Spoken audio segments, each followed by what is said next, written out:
اعوذ باللہ من الشیطان الرجیم بسم اللہ الرحمن الرحیم یا بنی آدم لا یفتننکم الشیطان کما اخرج ابویکم من الجنة ینزع عنہما لباسہما لیریہما سوآتہما إنه يراكم هو وقبيله من حيث لا ترونهم إنا جعلنا الشياطين أولياء للذين لا يؤمنون۔ اے اولاد آدم، شیطان تمہیں ہرگز فتنے میں نہ ڈالے جیسا کہ اس نے تمہارے والدین کو جنت سے نکلوا دیا۔ وہ ان دونوں کے لباس ان سے اترواتا تھا تاکہ وہ ان دونوں کو ایک دوسرے کی شرمگاہیں دکھا دے۔ یقیناً وہ اور اس کے ساتھی تمہیں ایسی جگہ سے دیکھتے ہیں جہاں سے تم انہیں نہیں دیکھتے۔ یقیناً ہم نے شیطانوں کو ان لوگوں کے لیے دوست بنا دیا جو ایمان نہیں لاتے۔ سورۃ الاعراف آیا 27۔ اللہ رب العزت نے اولاد آدم کو خطاب کر کے فرمایا، اے اولاد آدم، ایسا نہ ہو کہ شیطان تمہیں فتنے میں ڈال دے، وہ تمہارے سامنے گناہوں کو مزین کر کے پیش کرے، تمہیں گناہوں کی ترغیب دے اور تم اس کی بات مان لو۔ کما اخرج ابویکم من الجنۃ، جیسا کہ اس نے تمہارے والدین کو جنت سے نکلوا دیا، یعنی آدم علیہ السلام اور حوا علیہ السلام کو بلند ترین مرتبے سے نیچے گرا دیا، مقام بندگی سے مقام معصیت تک پہنچا دیا۔ شیطان سے بچو، وہ تمہیں گمراہ کرنے سے بھی غافل نہیں ہوگا۔ شیطان نے دونوں سے لباس اتروا دیے تھے تاکہ ان دونوں کو ایک دوسرے کی شرمگاہیں دکھا دے۔ تم پر بھی وہ اسی راستے سے آئے گا، کہیں وہ تمہیں تمہارے لباس نہ تمہارا اتروا دے۔ شیطان جن راستوں سے شب و خون مارتا ہے، ان راستوں سے غافل نہ رہو۔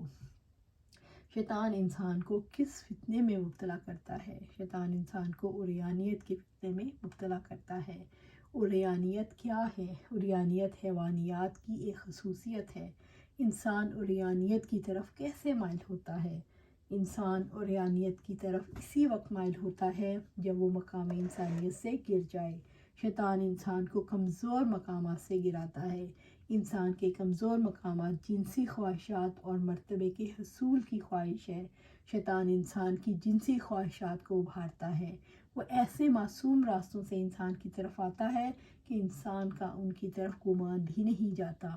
شیطان عریانیت کو ترقی کا راز بنا کر انسان کے سامنے رکھتا ہے، پھر انسان اپنی حیا اور ستر پوشی کو ترقی کے راستے کی رکاوٹ سمجھ لیتا ہے۔ شیطان عریانیت کے لیے اہل قلم کا قلم استعمال کرتا ہے، ذرائع ابلاغ اور میڈیا کو دن رات مصروف کرتا ہے۔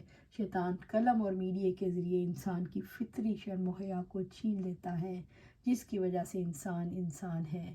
یہ نفس کی عریانی ہے۔ اس عریانی کے لیے قلم، آواز اور سکرین کام کر رہی ہے۔ شیطان نے آدم علیہ السلام اور حوا کے لباس کو کیسے اتروایا؟ شیطان نے ممنوع درخت کا پھل کھانے کے لیے یہ فریب دیا، اگر یہ پھل کھا لیا تو ہمیشہ کی زندگی اور لازوال سلطنت ملے گی۔ یوں آدم اور حوا شیطان کے فریب میں آ گئے اور ان کے لباس اتروا دیے۔ اِنَّهُ يَرَاكُمْ هُوَ وَقَبِيلُهُ مِنْ حَيْثُ لَا تَرَوْنَهُمْ، یقیناً وہ اور اس کے ساتھی تمہیں ایسی جگہ سے دیکھتے ہیں جہاں سے تم انہیں نہیں دیکھتے۔ شیطان کے قبیلے سے کیا مراد ہے؟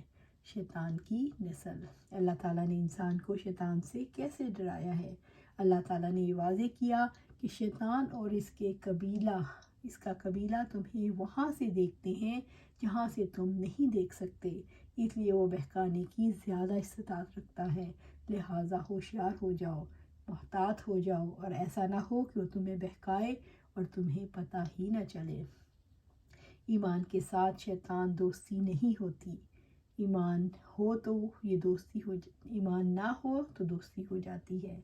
إِنَّهُ لَيْسَ لَهُ سُلْطَانٌ عَلَى الَّذِينَ آمَنُوا وَعَلَى رَبِّهِمْ يَتَوَكَّلُونَ إِنَّمَا سُلْطَانُهُ عَلَى الَّذِينَ يَتَوَلَّوْنَهُ وَالَّذِينَ هُمْ بِهِ مُشْرِكُونَ ان لوگوں پر یقیناً اس کا کوئی غلبہ نہیں جو ایمان لائے اور جو اپنے رب پر بھروسہ کرتے ہیں۔ اس کا تو زور صرف انہی پر چلتا ہے جو اس سے دوستی رکھتے ہیں، جو اس اللہ تعالیٰ کے ساتھ شریک کرنے والے ہیں۔ سورۃ النحل آیہ 99 اور 100۔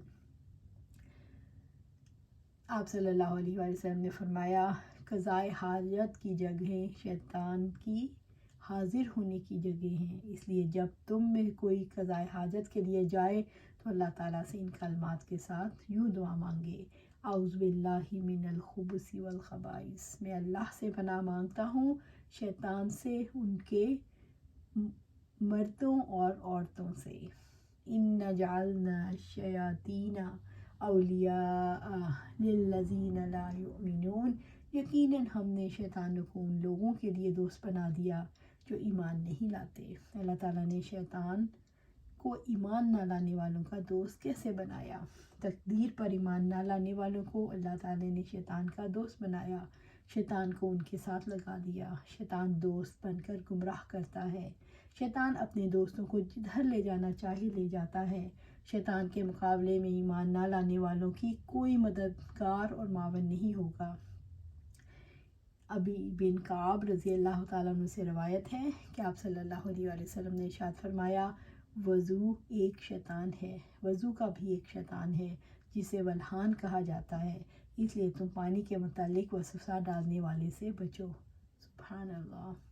ابو ہریرہ رضی اللہ تعالیٰ عنہ سے روایت ہے کہ رسول اللہ صلی اللہ علیہ وسلم کا ارشاد ہے، تم میں سے جب کوئی شخص سونے لگتا ہے تو شیطان اس کی گدی میں 3 گریں لگا دیتا ہے اور ہر گرہ لگاتے ہوئے لوری دیتا ہے کہ ابھی رات لمبی ہے، سو جا۔ پس اگر وہ بیدار ہو اور بیدار ہو کر اللہ کا ذکر کیا تو وہ ایک گرہ کھل جاتی ہے، اس کے بعد اگر اس نے وضو کیا تو دوسری گرہ کھل جاتی ہے، اس کے بعد جب وہ نماز پڑھ لیتا ہے تو تیسری گرہ بھی کھل جاتی ہے، جس کی وجہ سے وہ خوش طبیعت حشاش بشاش ہو جاتا ہے، ورنہ وہ اس حال میں صبح کرتا ہے کہ اس کی طبیعت گندی ہوتی ہے اور اس پر سستی چھائی ہوتی ہے۔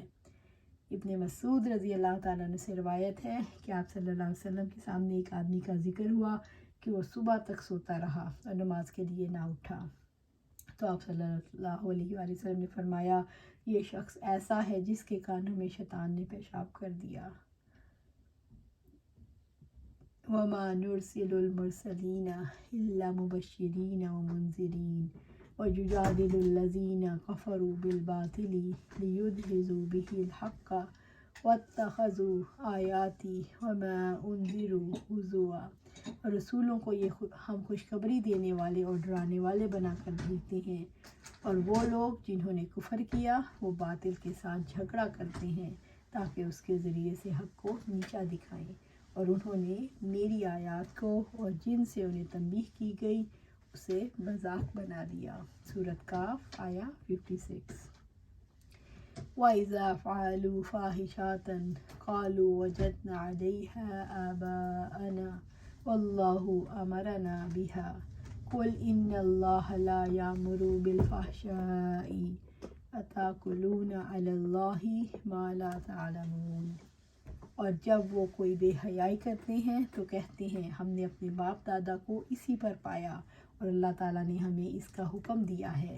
آپ کہہ دیں یقیناً اللہ تعالیٰ بے حیائی کا حکم نہیں دیتا، کیا تم اللہ تعالیٰ پر وہ بات کہتے ہو جو تم نہیں جانتے؟ سورۃ الاعراف آیہ 28۔ اسلام سے پہلے جاہلیت یعنی شان نزول دیکھتے ہیں۔ اسلام سے پہلے جاہلیت عرب کے زمانے میں شیطان نے لوگوں کو جن شرمناک اور بیہودہ رسموں میں مبتلا کر رکھا تھا، ان میں سے ایک یہ بھی تھی کہ قریش کے سوا کوئی شخص بیت اللہ کا طواف اپنے کپڑوں میں نہیں کر سکتا تھا، بلکہ یا وہ کسی قریشی سے اس کا لباس عارضاً طور پر مانگتے یا پھر ننگا طواف کرے، اور ظاہر ہے سارے عرب کے لوگوں کو قریش کے لوگ کہاں تک کپڑے دے سکتے تھے، اس لیے ہوتا یہی تھا کہ وہ لوگ اکثر ننگے ہی طواف کرتے، مرد دن میں مرد اور عورتیں رات کے اندھیرے میں طواف کرتی تھیں، اور اپنے لباس اس فعل کی شیطانی حکمت یہ بیان کرتے تھے کہ جن کپڑوں میں ہم نے گناہ کیے ہیں انہی کپڑوں میں بیت اللہ کے گرد طواف کرنا خلاف ادب ہے، اور یہ عقل کے اندھے یہ نہ سمجھتے تھے کہ ننگے طواف کرنا اس سے بھی زیادہ خلاف ادب اور خلاف انسانیت ہے۔ صرف قریش کا قبیلہ بوجہ خدام حرم ہونے کے اس عریانی کے قانون سے مستثنیٰ سمجھا جاتا تھا۔ اس آیت میں اسی بیہودہ رسم کو مٹانے اور اس کی خرابی کو بتلانے کے لیے یہ آیت نازل ہوئی۔ وَإِذَا فَعَلُوا فَاحِشَةً، اور جب وہ بے حیائی کرتے ہیں، فحش سے مراد ہر وہ کام جو برا اور انتہائی قبیح ہو۔ عریاں ہو کر بیت اللہ کا طواف کرنا بھی اسی زمرے میں آتا ہے۔ کسی بھی معاملے میں حد سے گزر جانا بے حیائی ہے۔ اللہ تعالیٰ نے انسان کو شرم و حیا اور تقوی کا حکم دیا ہے۔ انسان جب شرم و حیا کی حد سے گزرتا ہے، عریاں ہوتا ہے، تو یہ بھی فحاشی میں آتا ہے۔ قالوا وجدنا علیہا آباءنا، تو کہتے ہیں ہم نے اپنے باپ دادا کو اسی پر پایا۔ مشرکین عرب اپنی فحاشی کے لیے کیا دلائل دیتے تھے؟ ہم نے اپنے باپ دادا کو ایسے ہی کرتے پایا۔ واللہ امرنا بہا، اللہ تعالیٰ نے ہمیں ایسا کرنے کا حکم دیا ہے۔ وہ اس بے حیائی کے کام کو اللہ تعالیٰ کی طرف منسوب کرنے میں جھوٹ بولتے۔ قل ان اللہ لا یامر بالفحشاء، آپ کہہ دیں یقیناً اللہ تعالیٰ بے حیائی کا حکم نہیں دیتا۔ یعنی یہ بات اللہ تعالیٰ کی حکمت اور کمال کے لائق نہیں کہ وہ اپنے بندوں کو فحش کا حکم دیں۔ اللہ تعالیٰ اللہ نے اس کا حکم نہیں دیا جس کا ارتکاب یہ مشرک کرتے ہیں، اور نہ کسی اور فحش کا کام۔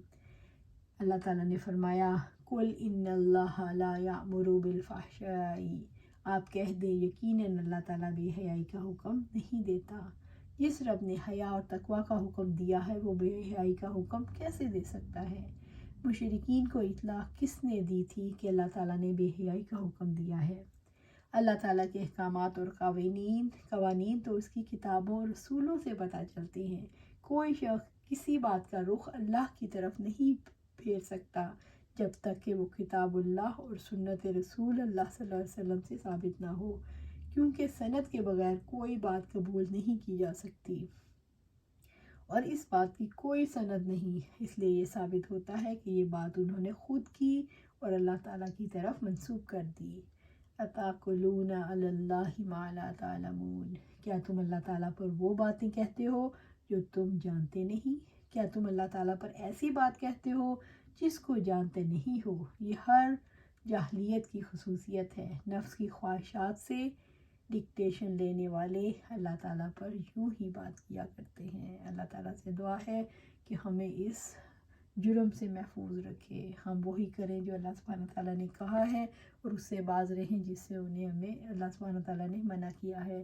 ہر وقت قرآن و سنت کو اپنا اوڑھنا بچھونا بنائیں، اسی پر عمل کریں اور صراط مستقیم پر چلتے چلے جائیں، اور شیطان سے پناہ مانگیں، کیونکہ شیطان نے ہمیں آگے پیچھے دائیں بائیں سے آ کر حملے کرنے ہیں، تو اس کے لیے ضروری ہے کہ ہم ایک جماعت میں رہیں، کیونکہ جماعت میں شیطان کا وار کمزور پڑ جاتا ہے۔ اللہ سبحانہ تعالیٰ ہمیں سیدھی صراط مستقیم پر رکھے اور جنت الفردوس میں جگہ دے، آمین یا رب العالمین۔